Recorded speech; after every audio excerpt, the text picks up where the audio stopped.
Hey, Redeeming Grace Church family and friends, Pastor Josh here with an update for Friday, October 11th of 2024.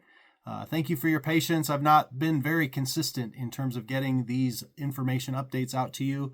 I'm hoping now that I've gotten a lot of commitments behind me that I'll be able to do this more consistently. So thank you for that, and I'm looking forward to giving a lot of attention to some things that have kind of been neglected over the last month. I'm very encouraged with how God is working in our church. If you remember, over the course of the summer, we were running probably 35 people and just spread very thin. Really, in the last month or so, we're starting to see 55 to 65 people coming. And a lot of you are getting this update maybe for the first time. We've been praying for you. We are so grateful that you are considering Redeeming Grace Church and starting to get settled in and committing and even giving us information so that we can give these updates to you. You are an answer to prayer for us.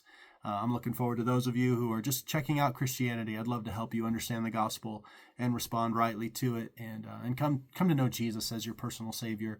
And I'm grateful for those of you that are thinking about baptism and really asking good questions about it. I'm hoping that we'll be able to baptize you very soon. And for a whole bunch of you that are thinking about membership, actually joining and committing to our church, what a joy that is, and what a privilege. We feel so honored that you would want to be a part of our family of faith. And so I'm going to try to get around to each one of you and walk you through our packet of information and help you join our church and just experience what God intends for all disciples to have, which is a vibrant relationship with his church, with himself, and to just enjoy being part of God's family together in the local church. And so that's what's happening. I would encourage you to pray for those things, and thank you for the ways that you're serving our church, that you're giving, that you're participating in the life of the body. And let's just ask that there would be more of it headed our way.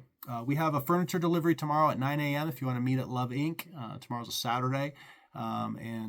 Would just look forward to interacting with a family in our neighborhood who earned some furniture through Love Inc. We get to go and spend some time with them, share the gospel with them, pray with them, and just bless them and invite them to our church. It's been a very useful ministry to just meet people in our community and get to know them and serve them in that way and invite them to our church. So that's happening tomorrow. Also, I would encourage all of us, especially the members, to consider coming at 9:30 on Sunday mornings and coming and being part of some conversations and prayer. We used to spend that time setting up at the Journey Museum. I'm so grateful for that. It's been nice to take a break, but let's not lose that time. In fact, I would love for us all to gather at 9:30, and we're just having some brief conversations on how we can be more faithful and coordinated in our efforts to engage our community, evangelize them once they've come to faith, to establish them and then equip them. And how are we doing in those different areas? And where can we be more faithful to what the Lord has called us to? And then we spend some time praying. And I'm just telling you that the handful of us that gather, if we could have a few more people and a majority of our members there, I think it would transform our service. I think it would make us tremendously more effective. I think we would get more out of our Sunday morning experiences. I think we would grow more spiritually. I think we'd get more out of the sermons. I think we'd sing more vigorously. And I think the people that come in would notice something different. And here's why. I think that us spending some time seeking the Lord together on how we could most faithfully represent him and serve him, and we're praying for that, and we're doing that just a few minutes before our service starts, I think puts us in a certain mindset, to be able to serve well those that come in through the door. I mean, we have people that come through our door that really are on their last thread. I mean, they're giving God one last chance. They're giving the church one last chance. And if you've got a membership that has been praying for that to happen, and they're in a mindset and they're coordinated to be able to receive that person, then that person begins to experience not just the message from the front, but the culture of the church surrounding them, to where they go, maybe this God is real. Maybe what they preach is real, because I actually not just hear it, but I feel it and I see it. And I think that will happen in more profound ways if we're setting that alarm a little bit earlier, getting there, and we're talking about it, we're praying about it, and then we're ready when the opportunities present themselves. I think that would so honor the Lord, and I think church would be far more compelling for us, and I think our witness would be that much more compelling to others. So that's my case for getting up a little bit early and joining us for just 30 to 40 minutes of quick conversation and prayer prior to our worship gathering. So please consider that, and we'd love to have you be a part of that. Be praying as we think about this fall and go into 2025 about our budget.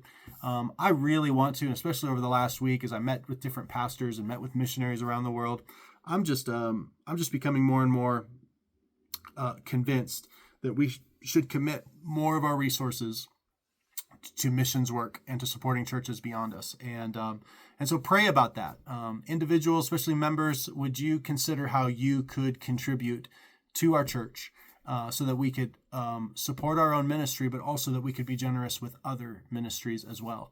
And so I'm trying to think through what kind of budget should I present, in what respects can I cut back, in what ways can the church maybe pay me less in order that we can just get more ministry done around the world. We can support some other missionaries and churches.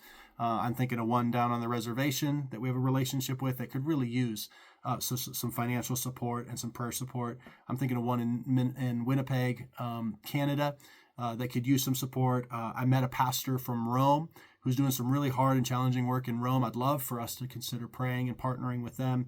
I'm thinking of Teaching Truth International, Jamin Eben, and the training that he does for pastors, teaching, reaching and teaching ministry. So, I mean, I would love for us to take more of our resources and push them out. And so just pray about that. Join me in praying for that, and just that God would lead us, not just me as the pastor, but us as a church, to commit to being part of his kingdom work around the world and being generous.